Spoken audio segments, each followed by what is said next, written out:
పెళ్లికి తెల్లవారుజామున బయలుదేరింది ఊరేగింపు. ఎక్కడి నుంచి? కైలాస పర్వతం దగ్గర నుంచి వస్తున్నారు. గవాక్షల్లో నిలబడింది మేనకాదేవి నారదుడితో కలిసి. ఒక్కొక్కళ్ళు వస్తున్నారు. అబ్బా వెలిగిపోతున్నాడు, ఆయనేనా మా అల్లుడంది. కాదమ్మా, సూర్యుడు దిక్పాల పిల్ల. ఆ వెనక వస్తున్నాడు ఎవరో బాబాయ్, నల్లగా ఉన్నాడు, దున్నపోతు మీద. ఆయన ఎవరే?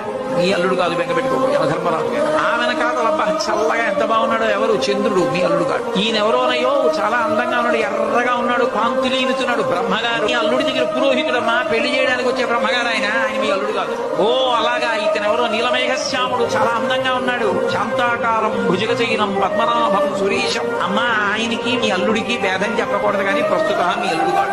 ఆయన వెళ్ళిపోయాడు. ప్రదోష వేళ అయిపోయింది. రాడు వెడుతూనే ఉంది ఊరేగింపు. వస్తున్నారు మగపెళ్లి వారు. అలా ఆఖరికి ఒక ఆయన వచ్చాడు. చుట్టూ భూత ప్రేత పిశాచాలున్నాయి, ప్రపదగణాలున్నాయి. మధ్యలో దిగంబరంగా తాండవం చేస్తూ వస్తున్నాడు. అడగలేదు మేనకాదేవి ఆయన నారదుడే చెప్పాడు, ఆయనే మీ అల్లుడమ్మా.